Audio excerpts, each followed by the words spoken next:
Assalamualaikum warahmatullahi wabarakatuh. Pada kesempatan ini saya akan menyampaikan materi kita terkait populasi dan sampel. Kenapa materi ini perlu kita pelajari? Karena di dalam kita melakukan suatu jenis penelitian, kita harus tahu dulu mana populasi kita, mana sampel kita, berapa populasi kita, dan berapa sampel yang akan kita gunakan di dalam populasi. Oleh karena itu, sangat penting untuk mengetahui apa itu populasi dan apa itu sampel dan bagaimana cara perhitungannya.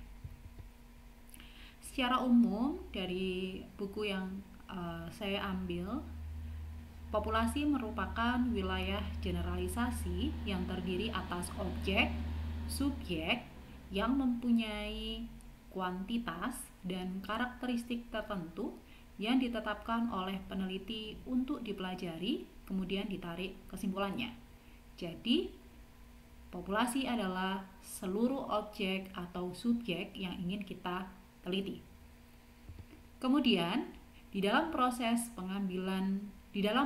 penelitian, ada kalanya dengan populasi yang sangat besar, kita mengalami kendala di dalam proses untuk pengumpulannya. Maka, di dalam proses pengumpulannya, kita dalam melakukan penelitian diperbolehkan mengambil suatu jenis sampel.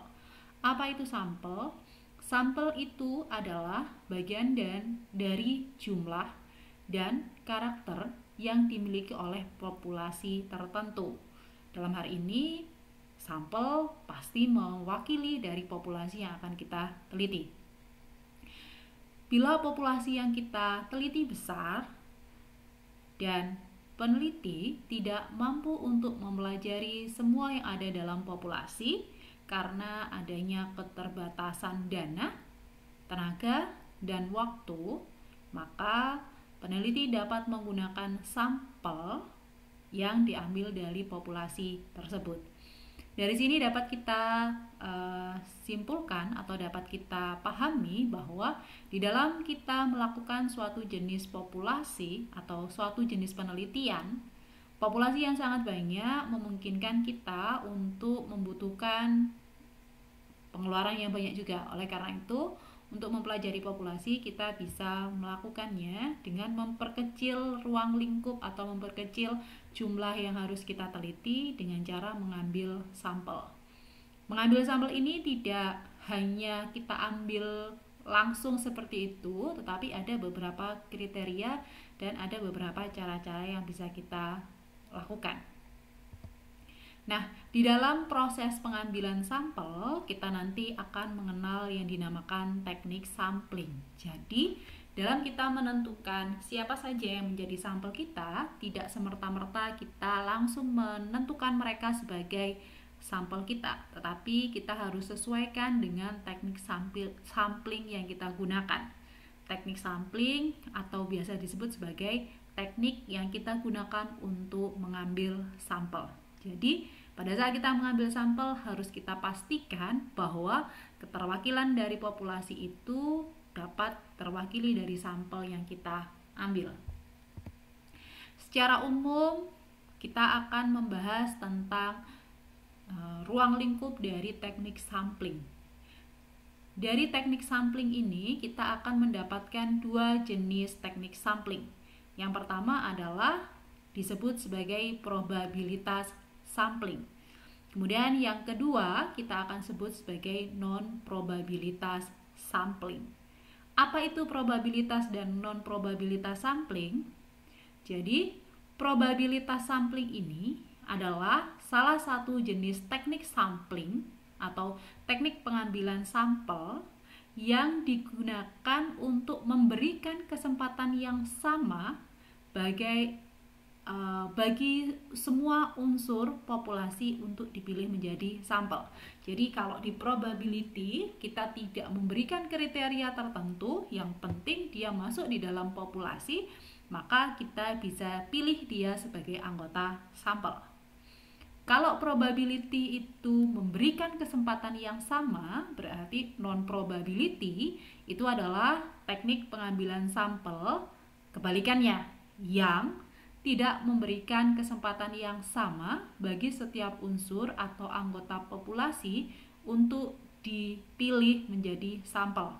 Jadi dua hal ini saling bertolak belakang, di mana probability siapa saja bisa gitu ya. Kalau non probability berarti hanya orang-orang tertentu saja dengan beberapa kriteria yang akan kita gunakan. Kemudian kita akan bicara tentang probability sampling. Probability sampling secara umum dia dibedakan menjadi 4 macam.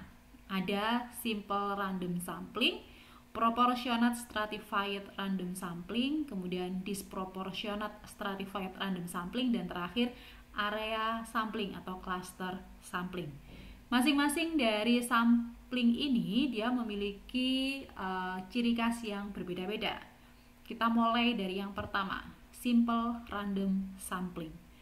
Simple random sampling ini adalah pengambilan anggota sampel dari populasi yang dilakukan secara acak tanpa memperhatikan strata atau kelas yang ada dalam populasi itu.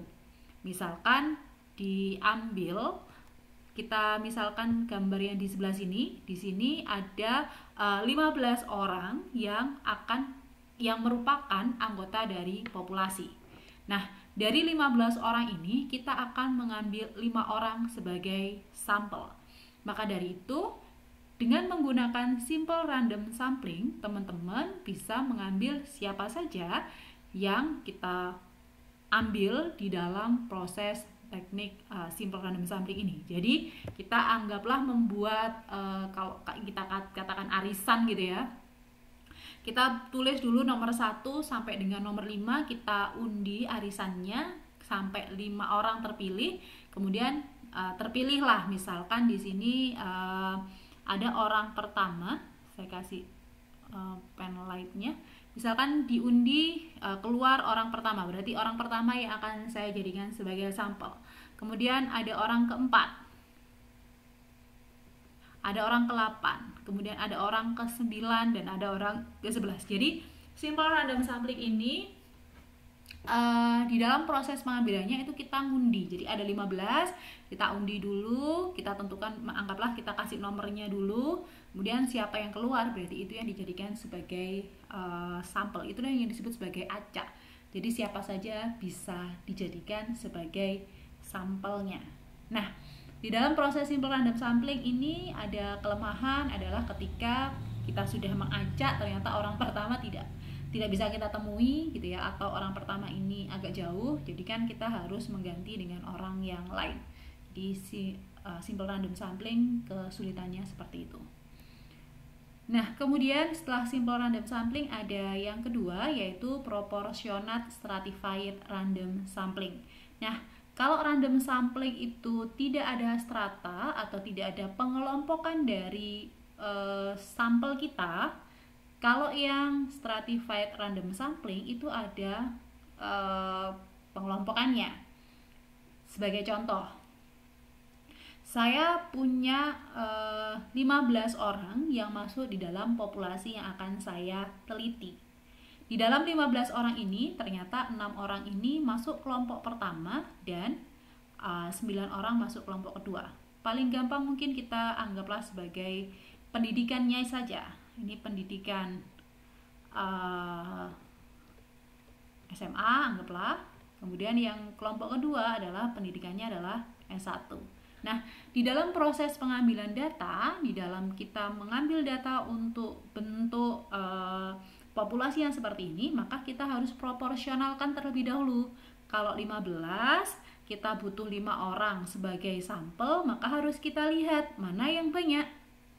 Oh, ternyata yang S1 ada 9, SMA-nya ada 6. Maka 3 orang kita ambilkan dari kelompok 2, yaitu kelompok S1, dan 2 orang kita ambilkan dari yang pendidikannya adalah SMA. Maka dari itu kita punya di sini 1, 2, di sini adalah orang ketiga, orang keempat, dan orang kelima.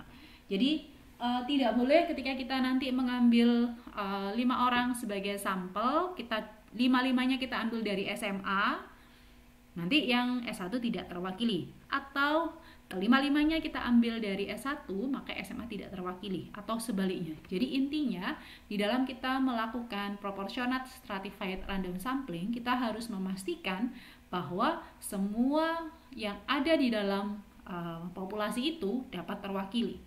Itulah kenapa memang sampel itu harus mewakili populasinya. Seperti itu. Selanjutnya, ada yang dinamakan dengan disproportionate stratified random sampling.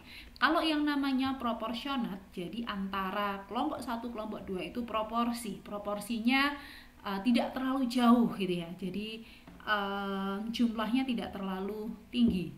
Nah, kalau disproportionate ini adalah teknik yang digunakan apabila populasi mempunyai anggota atau unsur yang tidak homogen dan berstrata namun tidak proporsional. Maksudnya tidak proporsional adalah di satu kelompok dia sangat gemuk, di kelompok yang lain dia sangat kurus. Itu yang disebut sebagai tidak proporsional. Terlalu kurus dan terlalu gemuk gitu ya. Contohnya adalah soal di bawah ini. Saya punya berapa ini? 200 orang pekerja. Dari 200 orang pekerja ini saya mengidentifikasi pendidikan dari masing-masing pekerja saya. Ternyata dari identifikasi yang saya lakukan, saya temukan bahwa ada 3 orang lulusan S3, 2 orang lulusan S2, 90 orang lulusan S1, dan 105 lulusan SMA atau SMU. Nah, apabila teman-teman menghadapi persoalan seperti ini, maka dia masuk kepada teknik sampling disproportionate stratified random sampling. Nah, di dalam disproportionate stratified random sampling, maka S3 dan S2 semuanya harus kita ikutkan di dalam sampel atau dijadikan sebagai sampel. Sisanya nanti baru kita proporsi untuk S1 dan SMA. Jadi S3 dan S2 kita dulukan, baru kemudian S1 dan SMA baru kita proporsionalkan dengan menggunakan yang mirip dengan stratified random sampling tadi. Kita cari dulu total sampelnya, kita kurangi S2 sama S3, baru sisanya kita proporsi untuk S1 dan SMA. Itu cara untuk disproportionate stratified random sampling. Selanjutnya, ada cluster sampling atau area sampling. Namanya cluster. Apa ya? Kalau cluster itu kelompok. Nah, di cluster sampling atau area sampling ini adalah salah satu teknik yang digunakan untuk menentukan sampel bila objek yang akan diteliti atau sumber data sangat luas. Misal, penduduk di suatu negara. Penduduk di suatu negara itu kan sangat luas. Dia dipecah menjadi beberapa provinsi. Provinsi ini dipecah lagi menjadi kabupaten. Maka di dalam proses pengambilannya lebih baik dengan menggunakan cluster sampling. Nah, di dalam cluster sampling ini, teknik sampling digunakan dengan menggunakan 2 tahap. Tahap yang pertama kita tentukan sampel daerahnya dulu, baru kalau sudah tepat daerahnya baru kita tentukan siapa saja orang di masing-masing daerahnya. Gitu. Jadi kalau teman-teman sekarang lihat ada survei-survei terkait dengan pemilu, biasanya dia akan menggunakan cluster sampling ini. Jadi di dalam cluster sampling itu dia identifikasi dulu mana yang mewakili kantong-kantong perolehan suara untuk masing-masing pasangan calon. Kemudian dari situ nanti dia ambil, misalkan Kabupaten A, dia ambil, kemudian dari Kabupaten A dia lihat lagi mana yang harusnya dia ambil dari itu. Jadi kalau kita bicara tentang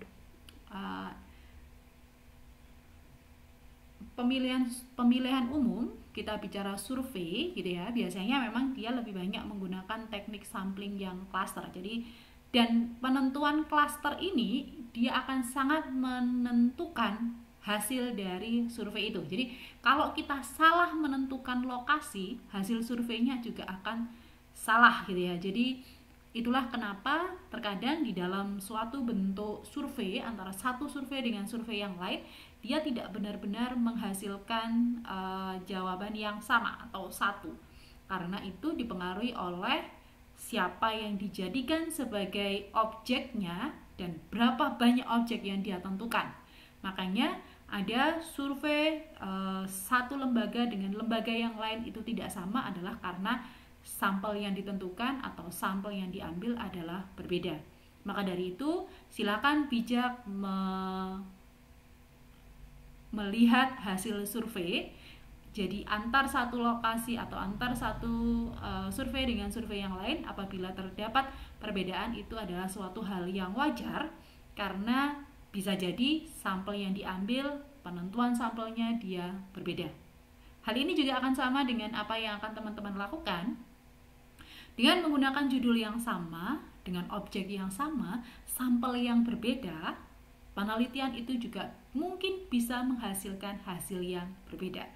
Jadi, tidak selalu penelitian yang dilakukan di lokasi yang sama dengan objek yang sama akan memberikan hasil yang berbeda. Sangat dipengaruhi oleh sampel yang kita ambil. Kalau sampel kita lebih mengarah kepada yang berpendidikan, anggaplah nanti jawabannya beda dengan yang orang anggaplah yang terpinggirkan. Jadi antara yang kaya dengan yang miskin gitu ya. Jadi makanya dalam penentuan sampel akan sangat mempengaruhi hasil dari penelitian yang kita lakukan. Itu sedikit informasi biar kita tahu bahwa dengan metode yang sama, pertanyaan yang sama, bisa jadi hasilnya berbeda karena sampel yang kita ambil jangan-jangan tidak sama. Kita tinggalkan untuk penentuan sampel dengan probability sampling. Kita lanjut ke yang kedua, yaitu non-probability sampling. Non-probability sampling ini tadi disebutkan bahwa di dalam proses penentuan sampel akan mempertimbangkan pertimbangan-pertimbangan tertentu atau tidak sama. Kalau di probability sampling, anggaplah semua orang punya kesempatan yang sama untuk menjadi sebagai sampel. Kalau non-probability sampling berarti hanya orang-orang tertentu saja. Kita lanjutkan. Di non-probability sampling dari buku Prof. Imam Ghazali, dari bukunya Prof. Sugiono tentang metode penelitian kuantitatif. Di sana disebutkan ada 7 metode di dalam proses penentuan non-probability sampling. Ada sampling sistematis, sampling kuota, sampling insidental, purposive sampling, ada sampling jenuh, ada snowball sampling, dan ada sensus. Kita baca satu-satu. Yang pertama ada sampling sistematis. Namanya sistematis berarti pengambilan sampel dengan menggunakan sistem tertentu, gitu. Namanya kan sistematis berarti sistem tertentu. Nah, di dalam sampling sistematis atau systematic sample, teknik pengambilan sampel didasarkan pada urutan dari anggota populasi yang telah diberi nomor urut. Contoh, di sini di gambar sebelahnya, saya punya orang pertama, orang kedua, orang ketiga, orang keempat, orang kelima, 6, 7, 8, 9, 10, 11, 12, 13, 14, dan 15. Di sampling sistematis ini, saya tentukan dulu, saya mau ada 5 orang. Saya akan mulai dari orang kedua. Jadi, mulai dari orang kedua. Kemudian, saya akan mengajak lagi 2 orang setelahnya. Jadi, saya orang kedua, 2 orang setelah 2 adalah 5, berarti digangi diselingi oleh 2 orang. Kemudian 5 diselingi 2 orang ada 8. 8 diselingi 2 orang 11. 11 diselingi 2 orang ada 14. Sehingga dari sistematik sampel ini atau sampling sistematis, saya akan mendapatkan 5 orang sampel dengan urutan responden nomor 2, responden nomor 5, responden nomor 8, responden nomor 11, dan responden nomor 14. Permasalahannya di dalam sampel sistematis adalah ketika kita mengambil sampel ini, bisa jadi pada saat kita ngambil sampel nomor 2 tidak bersedia.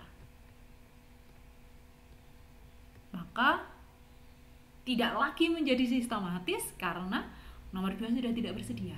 Itulah kenapa kadang untuk sampel sistematis jarang kita pakai di dalam proses penelitian, karena dia terlalu rigid dalam artian kalau dia nggak bisa kan berarti kita nggak bisa lanjut ke orang kelima gitu dan seterusnya, sehingga memang kita di sampel sistematik ini tidak menjadi sesuatu teknik sampling yang kalau dibilang ya, tidak menjadi teknik sampling yang umum dipakai. Selanjutnya ada sampling kuota. Teknik ini untuk menentukan sampel dari populasi yang mempunyai ciri-ciri tertentu sampai jumlah yang diinginkan. Misal, penelitian dilakukan dengan jumlah sampel 500 orang. Jika pengumpulan data belum sampai 500, maka kita belum dikatakan penelitian itu selesai. Atau kalau kita kuotanya 1000, berarti kalau sudah 1000 selesai. Lebih dari itu, yang lebih nggak usah kita pakai. Itu yang disebut sebagai sampling kuota. Jadi kita tentukan dulu kuota yang bisa kita ambil sampelnya atau penelitian kita, baru kalau sudah sesuai dengan kuotanya, selesai penelitian itu. Tidak lebih, biasanya sih tidak lebih dan tidak kurang, harus sesuai dengan kuota yang sudah ditentukan. Itu adalah sampling kuota. Selanjutnya ada sampling insidental atau incidental sampling. Sampling insidental ini adalah jenis sampel atau jenis teknik sampling yang paling banyak digunakan di dalam penelitian. Ide pokok dari incidental sampling ini adalah ketika kita melakukan pengambilan sampel, kita akan menentukan sampling itu berdasarkan kebetulan. Di sini ada kata kebetulan. Apa maksud kebetulan gitu ya? Jadi kebetulan itu adalah pada saat kita mengambil data di suatu tempat, misalkan kita mau mengambil data tentang kenyamanan penggunaan mobile banking, kita ada ini ES. Kita mau melihat tentang apakah UMKM gitu ya, UMKM merasakan fasilitas yang diberikan oleh misalkan dinas gitu ya. Kemudian kita jalan-jalan ke sekitar Jalan Baru gitu ya, di sana ada UMKM, apakah dia didukung atau tidak. Jadi siapa saja yang kebetulan kita temui di sana UMKM-nya dapat kita jadikan sebagai sampling. Jadi siapa saja yang secara kebetulan bertemu dengan kita atau peneliti dapat kita gunakan sebagai sampel dengan syarat bahwa orang tersebut dipandang cocok sebagai sumber data. Jadi meskipun kebetulan juga tidak semua orang bisa kita pakai gitu ya. Anggaplah kita mau meneliti tentang UMKM penjual minuman di sekitar Jalan Baru. Di sana ada banyak UMKM, ada yang minuman, ada yang tidak, dan ada yang makanan dan lain-lain. Nah, di sana teman-teman harus, saya kebetulan ketemu dengan pas buka nih gitu ya. Ada penjual minuman teh A gitu, maka saya pakai. Di sebelahnya ada penjual, tapi dia penjual makanan. Apakah sesuai dengan kita? Tidak. Berarti meskipun kebetulan kita ketemu dengan UMKM tapi tidak sesuai dengan kriteria kita, maka dia tidak boleh dijadikan sebagai sampel. Itu sampling insidental. Selanjutnya, sampling purposive atau purposive sampling. Berbeda dengan insidental, kebetulan gitu ya, kemudian sesuai dengan kriteria kita, sesuai dengan pertimbangan kita gitu. Kalau purposive sampling adalah teknik penentuan sampel dengan pertimbangan tertentu. Jadi sebelum kita menentukan siapa yang menjadi sampel kita ada beberapa pertimbangan di situ. Jadi, oh dia harus apa? Dia punya ini, dia punya ini, anggaplah. Kalau saya mau UMKM, saya ada beberapa pertimbangan, dia bisa jadi tidak semua UMKM masuk misalkan. Jadi yang pertama dia harus memiliki SIUP ya, saya lupa. Atau kalau itu saya nggak begitu paham. Yang pertama dia harus buka selama minimal 8 jam. Jadi beroperasi minimal 8 jam. Kemudian yang kedua dia harus sudah memiliki karyawan minimal 2 orang. Kemudian yang ketiga, dia sudah mulai beroperasi minimal 3 tahun. Itu adalah kriteria-kriteria yang kita tentukan di dalam proses pengambilan sampel untuk sampling purposive. Jadi ada pertimbangan-pertimbangan yang kita gunakan sebelum kita memutuskan dia jadi sampel kita atau tidak. Bisa juga pendidikannya minimal SMA. Kemudian teknik ini paling banyak digunakan pada metode yang bersifat kualitatif, karena pada teknik ini tidak melakukan generalisasi, karena tidak semua orang bisa memenuhi kriteria-kriteria yang kita tentukan. Makanya di purposive sampling biasanya kita tidak butuh banyak sampel. Yang jelas dia bisa mewakili apa yang kita inginkan, pertimbangan kita, sehingga nanti dia bisa menghasilkan hasil yang sesuai dengan penelitian kita. Selanjutnya ada sampling jenuh. Sampel yang bila ditambahkan jumlahnya tidak akan menambahkan keterwakilan, sehingga tidak akan mempengaruhi nilai informasi yang telah diperoleh. Namanya jenuh berarti kan sudah cukup gitu ya, sudah cukup. Kamu tambah berapapun saya tidak akan, kalau orang sudah jenuh gitu, cukup, jangan terlalu dekat-dekat gitu ya. Kamu dekat dengan saya juga tidak akan memberikan efek apapun gitu misalnya. Nah, di sampel jenuh ini sering diartikan bahwa sampel yang sudah kita ambil itu sudah maksimal, maka kalau ditambah berapapun itu tidak akan membuat perubahan di dalam analisis atau populasi yang kita berikan. Jadi tidak akan merubah keterwakilan populasinya. Jadi cukup sesuai dengan yang ada gitu. Jadi sudah maksimal ini ya, saya sudah jenuh, saya sudah maksimal, jangan ditambah lagi. Kalau nanti ditambah lagi bukan tambah bisa gitu, tambah nanti pusing gitu. Selanjutnya ada snowball sampling, penentuan sampel yang mula-mula jumlahnya kecil kemudian membesar. Snowball sampling ini biasanya cocok untuk penelitian-penelitian tentang persepsi yang ada di masyarakat. Pertama, kita tanya dulu orang yang berkuasa gitu, anggaplah. Kemudian dari orang berkuasa itu nanti dia akan memberikan penjelasan-penjelasan mengarah ke salah satu pihak. Anggaplah satu pihak itu warna kuning, ke beberapa pihak. Misalkan warna merah, di situ ada warna hijau. Di sini ada warna merah. Di sini ada warna merah, ada warna hijau. Kemudian dari warna merah, dari hijau, kemudian kita dapat informasi tertentu, kita bisa lagi ke banyak orang. Jadi itu adalah snowball sampling. Jadi dari satu sumber kita lanjut ke sumber yang kedua, ketiga, dari sumber kedua nanti ada lagi sumber-sumber yang lain, dan semua informasi dari sumber itu sangat berhubungan dengan apa yang dinamakan sumber pertama. Jadi snowball itu seperti itu. Jadi satu dulu, dari satu nanti dia informasinya apa, mengarah kemana, kita lanjutkan ke arahnya itu, baru kemudian kalau sudah arahnya itu kita lanjutkan ke arah-arah yang lain.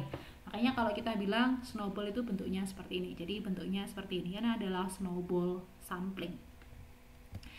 Terakhir, teknik sampling yang biasa kita tahu adalah sampling total atau biasa disebut sebagai sensus.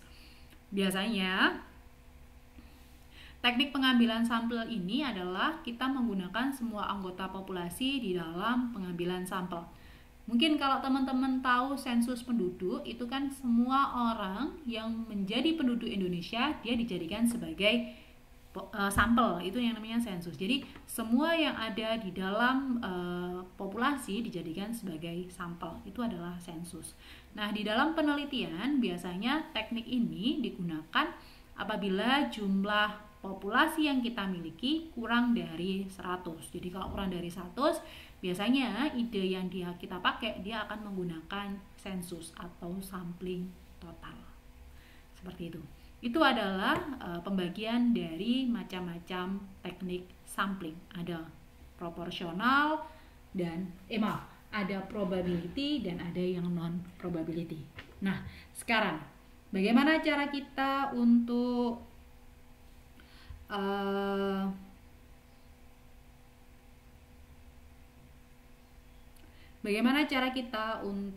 menentukan jumlah dari masing-masing sensus ya, atau jumlah dari masing-masing populasi ini, berapa sampel yang kita butuhkan. Itu nanti kita akan dikenalkan dengan beberapa metode penghitungan sampel.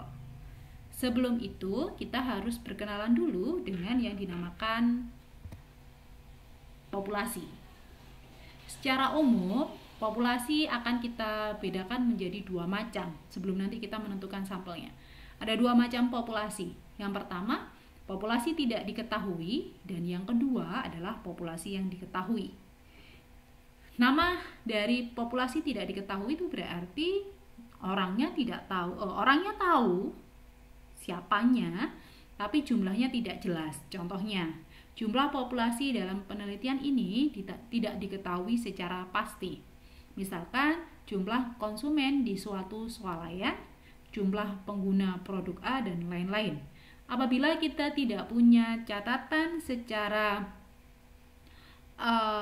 jelas, secara detail tentang jumlah pengguna atau jumlah konsumen, maka kita bisa masukkan dia di dalam populasi tidak diketahui. Namun, apabila kita bisa menentukan jumlahnya, misalkan penduduk di kecamatan A, penduduk di Ponorogo, kita bisa cari datanya di BPS. Oh, di tahun 2023, penduduk di Kabupaten Ponorogo sekian, dengan usia dalam rentan waktu 15 tahun sampai 65 sekian. Ketika jumlahnya jelas, itu masuk di dalam populasi diketahui. Kalau jumlahnya tidak jelas, maka masuk populasi tidak diketahui. Seperti itu. Intinya, kalau jumlahnya terhitung, maka diketahui. Kalau jumlahnya tidak terhitung, maka tidak diketahui. Nah, di dalam proses penentuan populasi yang tidak diketahui, kita bisa menggunakan rumusnya Cochrane. Rumus Cochrane ini dengan rumus N sama dengan Z kuadrat kali P kali Q per E pangkat 2. N mewakili jumlah sampel, Z adalah harga dalam kurva normal untuk sampling 5% dengan nilai 1,96, kemudian P peluang benar 50%, Q peluang salah 50%, dan E tingkat kesalahan sampel atau sampel error. Jadi E dan yang bisa kita gunakan 5%, bisa kita gunakan 10%. Karena 5 dan 10 ini akan sangat mempengaruhi jumlah sampel yang akan kita dapatkan. Selanjutnya, ada yang dinamakan populasi diketahui. Rumus untuk populasi diketahui itu ada dua rumus. Yang pertama adalah rumus Yamame atau Slovin. Kemudian yang kedua nanti ada rumus Isaac and Michael. Kita cek satu-satu. Untuk rumus yang diketahui ada rumus Yamame atau Slovin. N sama dengan N besar per 1 plus N E pangkat 2. N adalah jumlah sampel, N besar adalah jumlah populasi. Tingkat kesalahan dalam pengambilan sampel ini bisa kita pakai 5% atau kita bisa pakai 10%. Kita lanjutkan. Di sini ada rumus Isaac and Michael, di mana S itu adalah sigma lambda kuadrat, C kuadrat, Q kuadrat, K kuadrat dikali N dikali P dikali Q per D kuadrat N min 1 plus K Q kuadrat P Q. Untuk yang di sini saya mohon maaf ada kesalahan, ini harusnya D saja, bukan kuadrat, kuadratnya nggak ada. Ya, aduh, sebentar.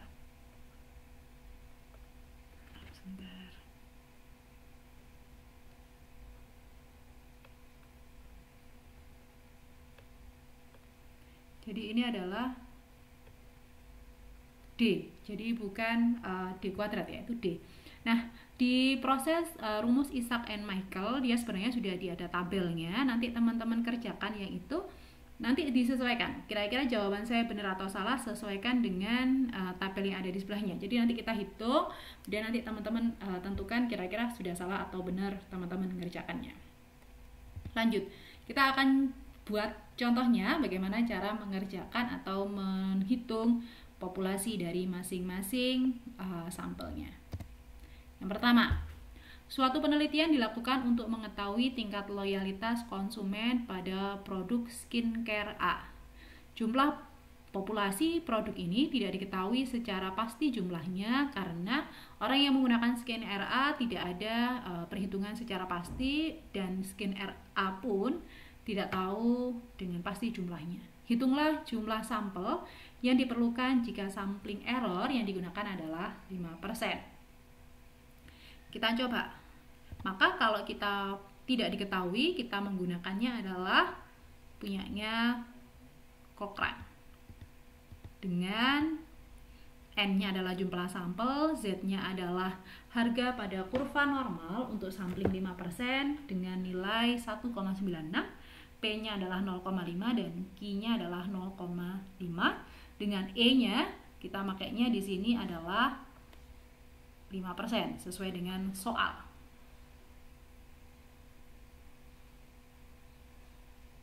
Sebentar.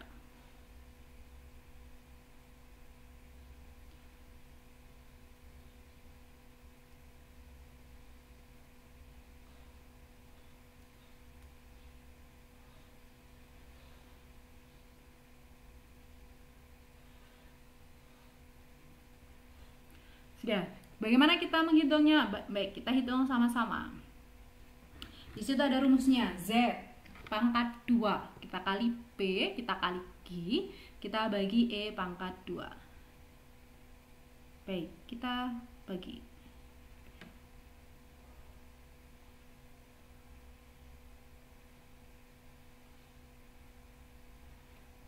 Baik, kita hitung Z kuadrat sama dengan E.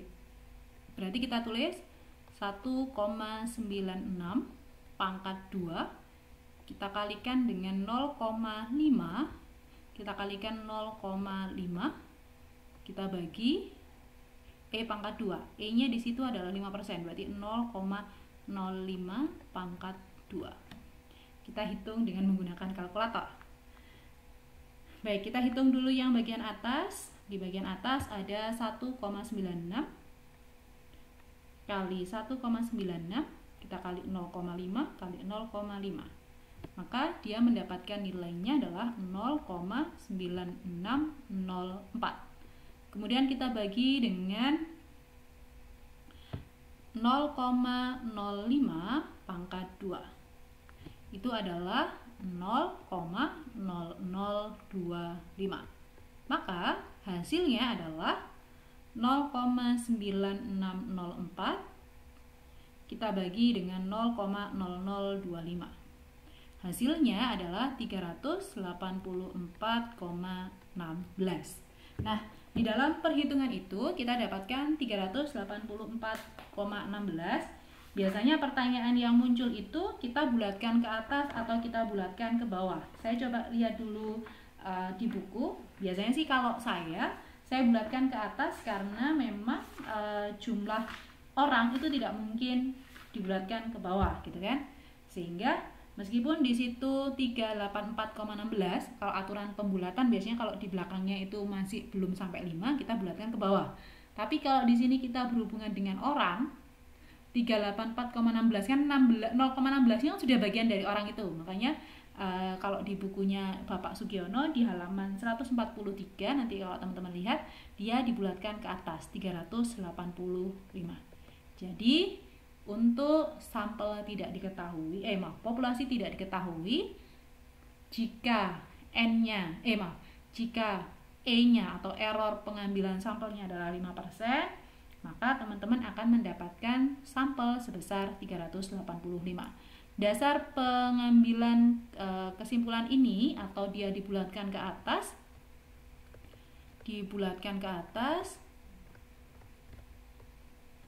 ini didasarkan pada bukunya Sugiono halaman 143, buku metode penelitian kuantitatif.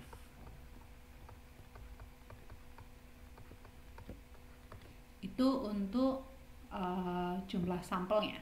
Selanjutnya, kalau kita menggunakan dengan cara yang sama, akan tetapi errornya kita tingkatkan menjadi 10%, bagaimana cara kita menghitungnya? Jadi dengan rumus yang sama, N sama dengan Z pangkat 2 dikali P dikali Q dibagi E pangkat 2.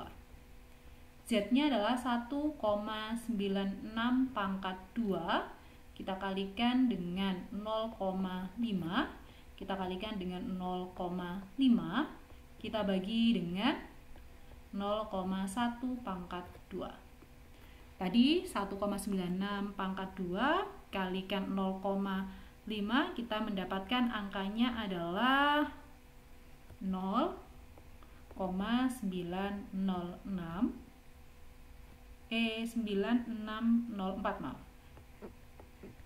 0,9604 kita bagi dengan 0,01.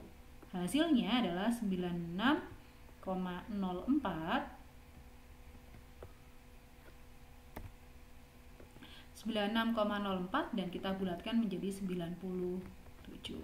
Kenapa kita bulatkan ke atas? Seperti tadi, orang tidak mungkin kita bulatkan ke bawah. Makanya meskipun dia 96,04, maka kita bisa bulatkan ke atas, yaitu 97. Itu untuk penentuan sampel jika populasinya tidak diketahui dengan menggunakan tingkat kesalahan pengambilan sampel 5%, kita dapatkan 385. Dengan menggunakan tingkat kesalahan 10%, kita akan mendapatkan jumlah sampelnya adalah 97. Itu untuk sampel yang tidak diketahui. Kita lanjutkan bagaimana dengan populasi yang diketahui. Pertama, kita nanti sekalian belajar bagaimana menggunakan stratified. Jadi kalau ada stratanya bagaimana? Kita di sini nanti akan menggunakan rumus dari Yamame atau Slovin.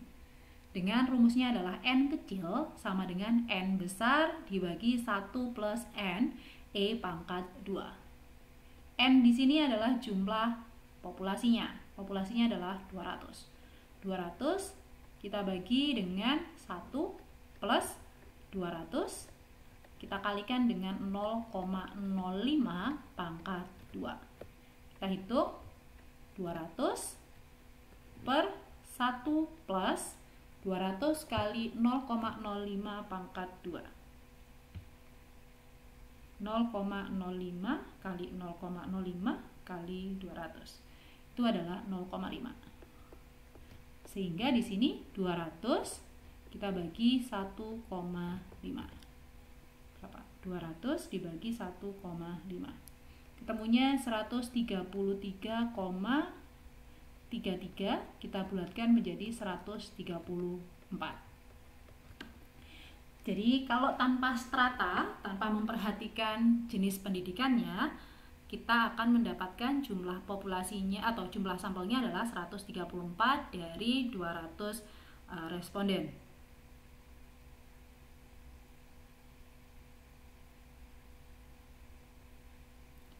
Nah, kemudian dari situ kita akan menghitung stratanya. Kalau dia ada stratanya, bagaimana? Kita cek satu-satu.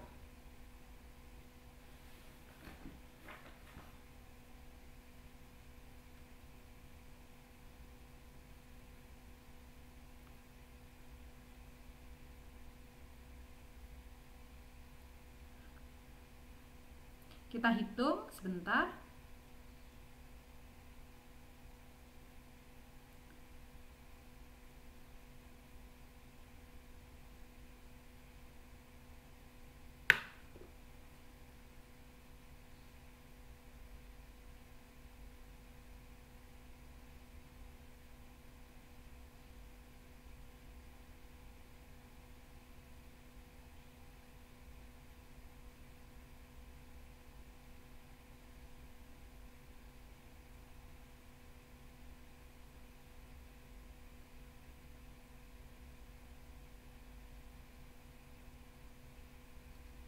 Nah, kemudian kita punya jumlah, silakan diingat-ingat, kita punya jumlah sampelnya adalah 134, populasinya 200. Maka kita hitung.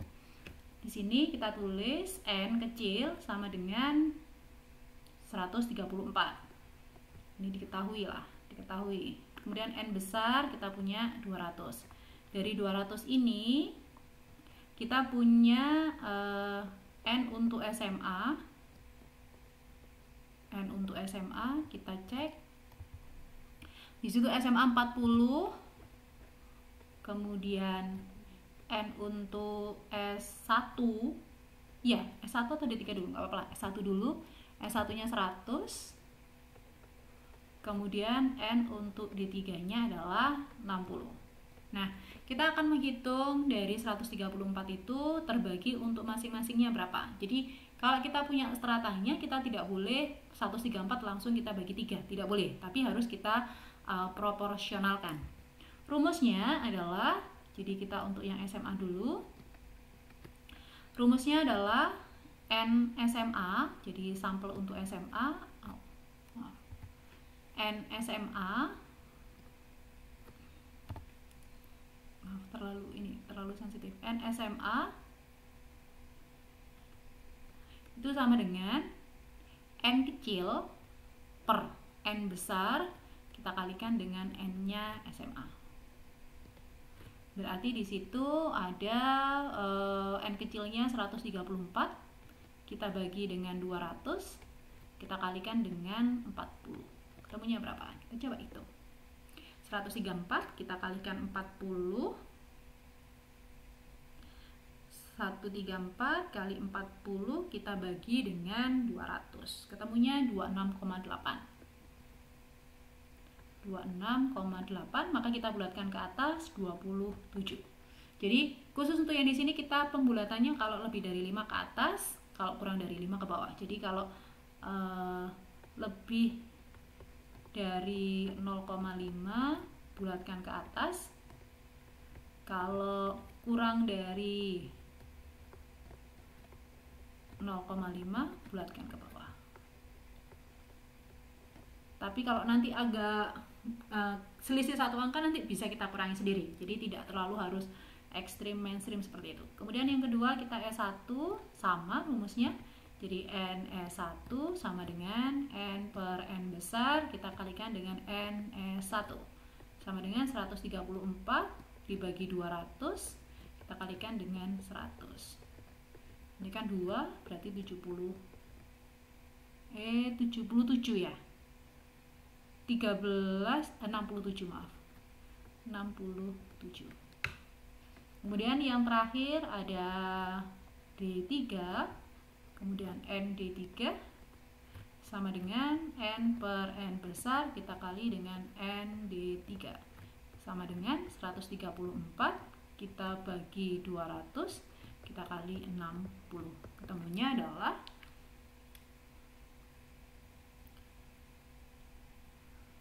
134 kali E kali 60 dibagi 200, 40,2. Maka kita bulatkan menjadi 40. Kalau kita jumlahkan, di situ ada 40, ada 67, kemudian kita tambahkan dengan 27, totalnya adalah 134 sesuai dengan yang ada di atas. Itu untuk yang kalau kita menggunakan pendekatannya adalah 5%. Jadi silahkan diingat-ingat, jika dia lebih besar dari 0,5 kita bulatkan ke atas, jika dia kurang dari 0,5 maka kita bulatkan ke bawah. Lanjut. Jadi nanti untuk teman-teman belajar cara ngitungnya ya, nanti bisa langsung di sana. Ini dengan cara yang sama, tapi kita dengan menggunakan sampling errornya adalah 10%. Jadi rumusnya N sama dengan N besar per 1 plus N E pangkat 2. Jadi N-nya 200, kita bagi 1 plus 200 kali 0,1 pangkat 2. Sama dengan 200, kita bagi 1 plus 200 kali ini kan 2. Berarti 200 dibagi 3. Ketemunya adalah 200 dibagi 3. Ketemunya adalah 66,67. Kita bulatkan menjadi 67. Jadi kita punya 67 sampel di dalam kalau kita menggunakan 10%. Kemudian kita akan hitung strata masing-masingnya. Oke, di sini N-nya 67, N besarnya 200 terbagi menjadi N SMA-nya tadi 40 kayak nggak salah. NS1-nya adalah 100 dan ND3 adalah 60. Kita coba cek. Benar ya? 40, 160. Nah, kemudian kita hitung satu-satu. Untuk SMA. Kemudian N SMA sama dengan N per N besar kali N-nya SMA. Maka 67 dibagi 200 dikali 40 sama dengan, kita coba itu 67 dikali 40 kita bagi 200, ketemunya 13,4. Sementara jangan dibulatkan dulu, kita hitung semuanya nanti biar kita tahu kita bulatkannya kemana. Kemudian ada SMA, kemudian ada S1, N S1, N kecil per N besar dikali dengan N S1 sama dengan 67 dibagi 200 kita kalikan dengan 100. Ini 2 berarti 67 dibagi 2, 33,5. Terakhir ada D3. N D3 sama dengan N kecil per N besar dikali N D3 sama dengan 67 dibagi 200 dikali berapa? 60. 67 kali 60 dibagi 200, ketemunya 20,1. Kalau dari sini berarti dia kurang dari 5, 13. Ini 5 pas bisa ke 34. Di sini 20. Kalau kita jumlahkan 437, 1, 4, 5, 6. 67. Total sama dengan yang ada di sini. Selesai untuk perhitungan dengan menggunakan rumus Yamame atau Slovin. Kita lanjutkan untuk rumus yang terakhir. Meskipun kita sudah ada tabelnya, nanti teman-teman belajar untuk cara menghitungnya.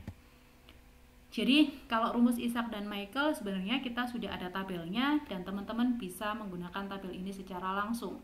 Jadi tidak perlu ngitung, tapi kita juga harus belajar bagaimana cara ngitungnya dengan benar biar nanti kalau kita pas menghitung kita tidak memiliki kesulitan kalau suatu saat kita harus menghitungnya. Di situ ada lambda atau Chi kuadrat, di situ untuk yang 5% adalah 3,841. Kemudian untuk 1% nanti dia ada beda, untuk 10% dan 1% nanti beda. Jadi teman-teman nanti menghitungnya silakan dilihat lambdanya, lambda kuadratnya, gitu ya, Chi kuadrat. Saya mulai dari soal yang pertama. Saya punya 300 orang karyawan. Saya mau menghitungnya dengan menggunakan rumusnya Isaac Michael dengan tingkat kesalahan 5%. Berapa nilainya? Di situ saya sudah sampaikan bahwa ada Chi kuadratnya 3,841, P-nya 0,5, Q-nya 0,5, kemudian D-nya adalah 0,05. Kita hitung satu-satu. Kita masukkan 3,841, kita kalikan dengan 300, kemudian kita kalikan dengan 0,5, kita kalikan dengan 0,5, kita bagi dengan 0,05 pangkat 2 kita kali 300 min 1 plus ya 3,841 kali 0,5 kali 0,5. Kita hitung satu-satu. Kita hitung atas dulu. 381 3,841 kita kalikan 300, kita kalikan 0,5, kita kalikan 0,5, maka akan mendapatkan 288,075. Baiknya semua angkanya kita tulis utuh aja nggak apa-apa, nanti enak kita sederhanakannya. 0,05 kali 0,05 dikali 300 dikurangi 1, 299. Ini ketemunya 0,7475. Kita tambahkan 3,841 kali 0,5 kali 0,5 sama dengan 0,96025. Kemudian di sini berarti 288,075 kita bagi dengan 0,7475 kita tambahkan dengan 0,025. Temunya adalah 1,70775 sama dengan 288,075 kita bagi dengan 1,70775. Ketemunya adalah 168,68. Kita bulatkan menjadi 687 ini. Kita bulatkan menjadi 169. Kita cek. Kalau dia 5%, kita dapatnya Kalau 5% kita dapatnya adalah 169. Sudah sesuai. Kita lanjut. Kalau kita menggunakan 10%, ini 10% harusnya. Ini soalnya saya ganti jadi 10%. Nanti di PPT-nya saya perbaiki. Ini 10%. Kalau 10% dia menggunakan 2,705. 2,706 dikali 300 dikali 0,5 dikali 0,5. Pernya, kalau pernya sama, dia menggunakan 0,05 pangkat 2 dikali 300 min 1 ditambah 2,706 kali 0,5 kali 0,5. Kita kerjakan.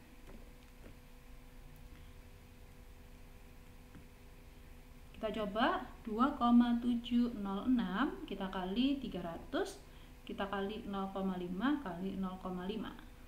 Ketemunya adalah 202,96. Kita bagi berapa tadi? 0,05 kali 0,05 dikali 299. Ada 0,7475. Kita tambahkan 2,706 dikali 0,5 kali 0,5.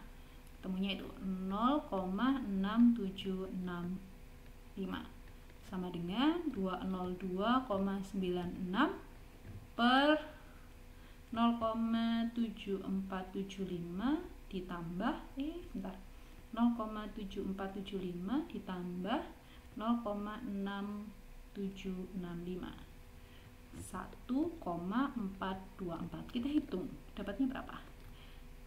Semoga sama. 202,96 dibagi 1,424. Hasilnya adalah 142,528. Kita bulatkan menjadi 143. Coba kita cek.